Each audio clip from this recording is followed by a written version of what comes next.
Hi everyone, welcome to the Planet Zoo Every Animal Franchise Zoo. Things are coming along great, but we've still got an awful lot of work to get every animal squeezed into this zoo. Last episode we got the African elephant in and they're doing fine, no complaints. Something I've worked on in the background though, I've decorated the habitats up here a little more than they were last week. So for the tortoise here, there's more rock work, bit of plantage going on, bit of theming on the fence there. Leaving these as empty as it was last week, it was just too dull.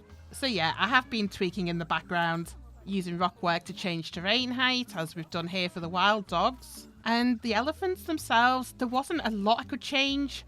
They're very fussy about nature, so you can't get too detailed. And I have got a couple of rocks in where I can get them, but we're right on the limit now of what they'll tolerate for this size of habitat. Once they start having babies, this could become a bigger issue because any more elephants in here, it's going to be pushing them right to their limits without me having to take out half of this blooming rock work that I spent ages putting in. Anyway, that's where we're up to today. 10 species in, still hundreds to go. It's time for a new habitat. The first we're tackling today is the Alpine Ibex, our first non-African creature to enter the zoo. Indeed, our first speed build interlude here. I decided at this point, because money really isn't a big issue, I'm building everything from this point onwards to this higher quality detail rather than doing a basic shell and going back to it at a later date. So for the Ibex, I've got a little bit of theming going on here in this habitat. The Ibex is basically a goat that lives in the European Alps, so my first priority was to get a bit of height into the habitat. Fence-wise, I've broken the tradition. There's no breeze block walls. For the Ibex, I've stuck with mostly rustic wood pieces. For the hard shelter, I've got a little bit fancy and tried my hand at an Alpine lodge. It's a little overkill for the 2 Ibex that will be housed in this habitat, but it really makes good use of that height. I've made wood cabins and lodges before in Planet Zoo, but not since the introduction of some couple of key pieces that really add to this build. Things like the stone wall added in the Europe pack. It really makes a difference when you can have that base layer of rustic stone and then you've got the wooden boards on top of that. Everything I've made before was basically relying heavily on the Arctic pack. To give the illusion of the rocky terrain, for this build, I've relied on previous builds basically, where I've blueprinted some of the rock work in some of my other habitats. Rock work in general is definitely not a strong point of mine, and there's other habitats I've built where I've laboured for days, weeks, just to get it looking good enough to pass as reasonable for a habitat. So rather than waste time trying to build it all from scratch again, my strategy here is to reuse stuff that I've built before. That's the great thing about Planet Zoo. If you build something that you're really happy with, you can blueprint that and use it again in other builds. For the viewing barrier, I've gone with a mix of wood, concrete and stone for this. There was a fiddly bit with the natural curve where it just physically couldn't fit with the barrier that I created. But that gave me the idea to put the education board in here and put it at a lower angle so the guests can still see behind it. Again, one of those weird little things that I stumble upon that you'd think I planned it, but no, I hadn't planned it. The outer barrier, I've deliberately kept this low because being an Ibex, they don't pose much of a risk and I don't think people are going to jump over it anyway, but if they did, there's no danger to their life. That's the structure of this habitat done. Now we've got the Ibex going in because we need them in there to be able to get the terrain modifications right, get the right enrichment in, and get the right level of fauna and flora in there for them. I was pleasantly surprised that the Ibex prefer to have their habitat be mostly soil. In terms of nature, there was some deadwood and some great forest trees that I could add in here. For forest plants, I didn't go mad with this because they were getting kind of close to the limit of what they could handle in terms of still having enough space. And there we go, Alpine Ibex is in. Let's see how they're getting on. Well, they seem to be enjoying it. Their fancy house in the background there. Was a good fun build, that one. Bit of an update on the elephants. The vet has unlocked all research for them, and this has unlocked the waterfall enrichment item. So, of course, I had to put that in, definitely. Makes a really nice focal point for the enclosure. We also have some exciting news. Mrs. Elephant here, if we just bring up her stats, pregnant. We have a baby elephant on the way. And that's not all. She's not the only one. Both of our female elephants are indeed pregnant. Exciting. Having done the ibex, we're now on to our very first exhibit animal, Amazonian giant centipede. My strategy for the exhibit animals, I'm going to put them in with facilities buildings. So in this space over here, I'm going to replicate the building I made at the entrance of the zoo. So it'll be food, drink, toilets, plus the exhibit box, of course. We'll do a jump cut for that one. It had to happen eventually. Got notification of the first death in the zoo. One of the meerkats is out. So new meerkat ordered and on its way. This does demonstrate the level of management I'm having to do with this zoo. I'm used to playing sandbox where the animals don't die. With this one, it's already getting quite cumbersome having to manage the animals coming in, going out. Slightly worried when we've got more species in, this is going to get very difficult. What did I sign myself up for? As promised, here's a quick view of the new exhibit space I've put in. Pretty much a carbon copy of my entrance building design, so very generic. I've separated the toilet out in this one, so it's its own space. Made it into a half-glass shelter. Also added another cash machine because the guests will not stop complaining about not having any money. Starting to dawn on me how picky guests are. They're always hungry, they're always thirsty, they have no money, they need the toilet. The complaints, they're never ending. So for inside here, I've got another food counter, then the exhibition box, which I've dressed up a little bit, and other side of this is another drinks counter. Hopefully that should stop the guests whining. Just need to put in that centipede and get this all going. The theming works so much better in this space once you add the 3D brick wall. Not overkill, just a little complimentary. Hey, there we go, first guest. How do you like it? A bug nerd. Not really my thing, but hey, you do you, love. Whoa, steady on. Giving all that cash for a centipede. Oh, wow. Who knew? Mr. Creepy Crawly here, Mr. Popular. Next animal in is the American alligator. Let's see your stats. So, one male, one female. So, oh, that should be a good space then. Shouldn't take up too much room. Let's see. 2 adults, play it safe with 6 babies. 350-ish. So, quite small, actually. Alright, let's see where they can fit in. Now, there's space next to the ibex, which is quite small. But I have another idea for this space with an animal that's coming up very soon. Going to hold off building here for now. The opposite side of the elephant enclosure, that's quite a big space. I think I could have better use for that. Yeah, and this bit's quite big as well. Oh, the other side, yes. Now there's an idea. Oh yes, this corner right here. Alligators are going here. A nice compact build for the alligators. Also another water heavy build. Unlike with the penguins, for this one I'm taking a natural approach, so it's not deep water. They don't have any deep water requirements, so this is going to be nice and shallow for them. Trying to mimic how it would look in real life with the sort of swampy area an alligator might live. Hard shelter, it's kind of like a low height shed, for a better word.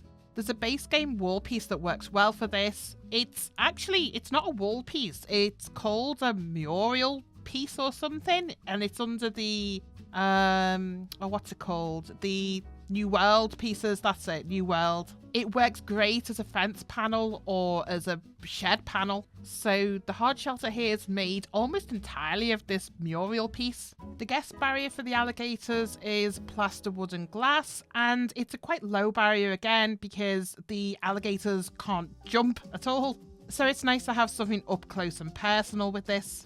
With the rock work around the water, it's very tricky with the alligators because they find it very difficult to navigate any terrain that isn't completely flat. So for every rock that you add in there, you're reducing the size of the navigable area. This is why it's important to add the animals before you finish building so that you can check with their stats whether they're still okay with it.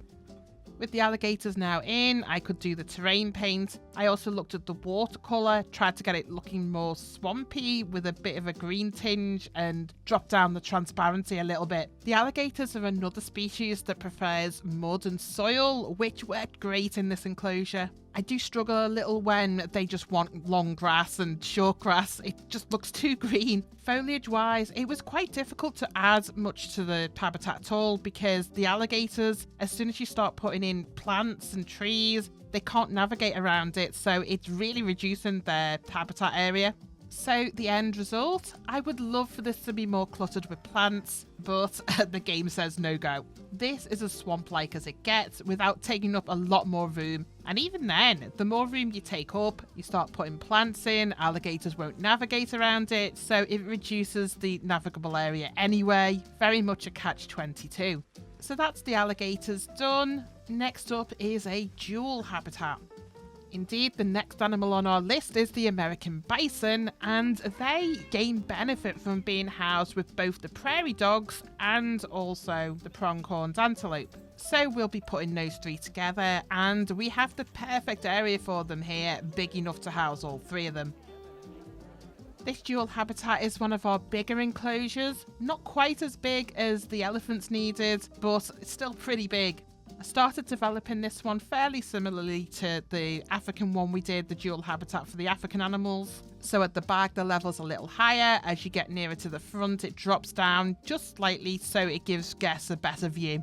I've stuck with the wooden fencing on this one, so no breeze block here either. For the hard shelters, I've used a hard shelter that I already developed in my American zoo that I created probably about a year ago now. I created this specifically for the American bison because I felt like it's a cattle animal basically, isn't it? So this is definitely a cattle shed. Very rusty old looking cattle shed you might find out in the Great Plains in America there.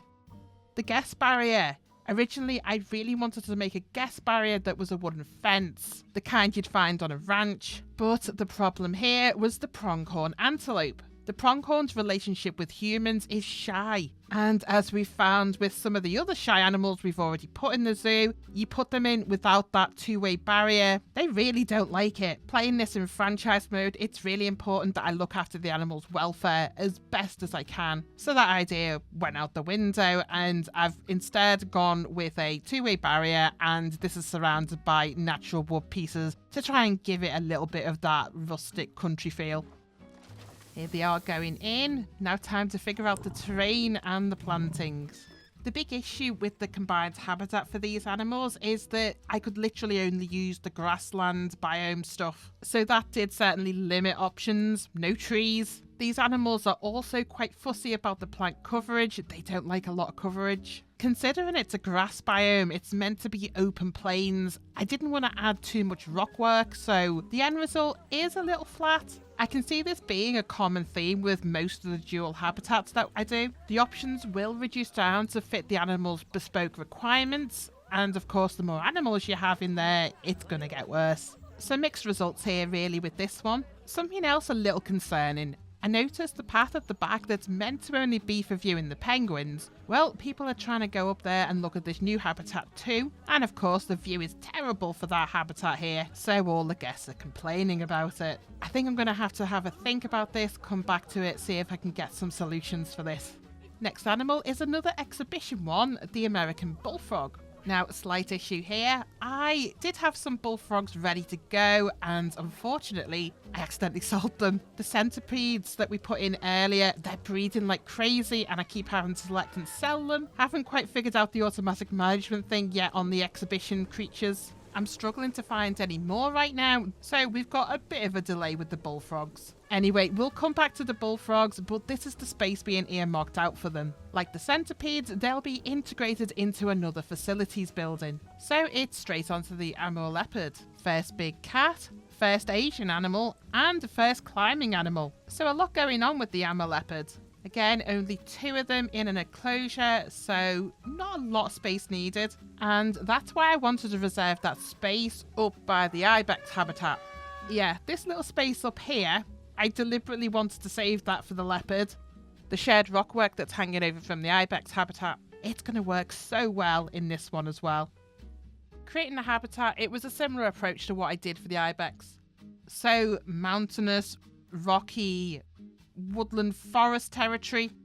The biggest difference, I'd say, the Amur Leopard has a 3-meter jump leap. So the trench where I always stick this like concrete barrier in, I had to dig that much deeper this time. The wire mesh barrier here, well, that's basically a decoration. It's not functional because the pole bit of it is climbable. So if the leopards had access to this, they would totally be escaping this enclosure all the time. With the money we're making in the game, I'm not as worried anymore about running out of finances, so I don't mind so much doing a little bit of the decorative stuff. Things like the custom barriers that look like they belong in a zoo. Definitely still want to add stuff like that. The rock formations, hard shelter, and the platform here, this is all stuff that I've taken from an existing habitat I made for the clouded leopard, I think it was. A lot of the pre-existing stuff that I've made for the big cats, it fits in for them all. Probably the same for the apes, monkeys, and the bears, actually.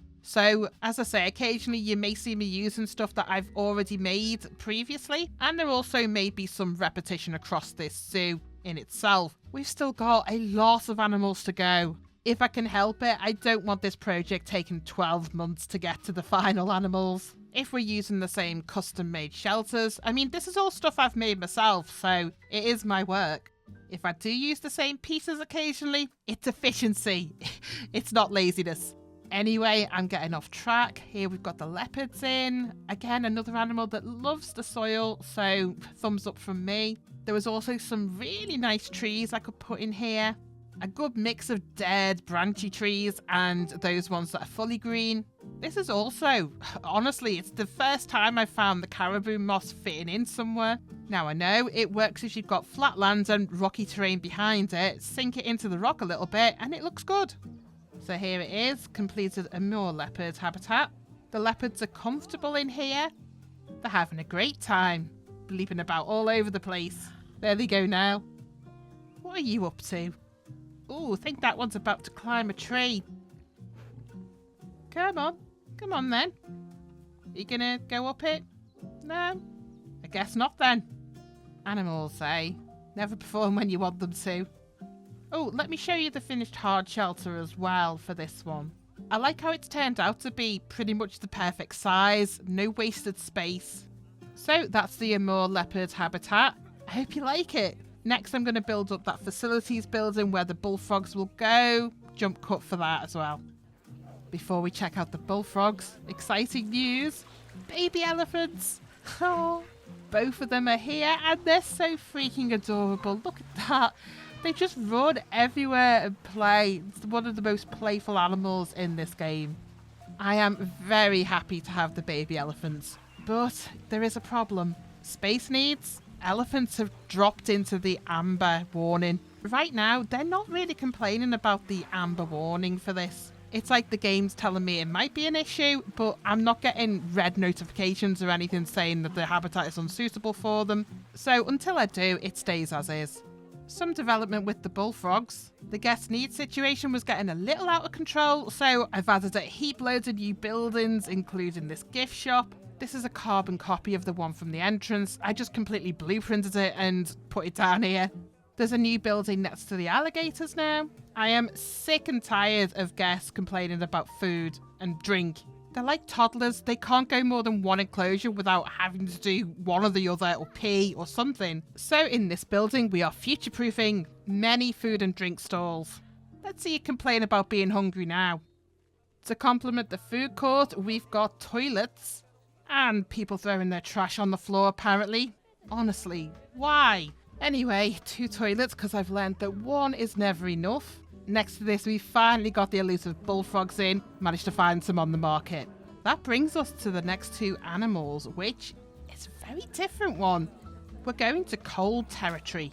We have 2 Arctic animals. Arctic fox and Arctic wolf. I have a plan for these, but you'll have to tune in next time to see that one. I can't wait to share my idea with you.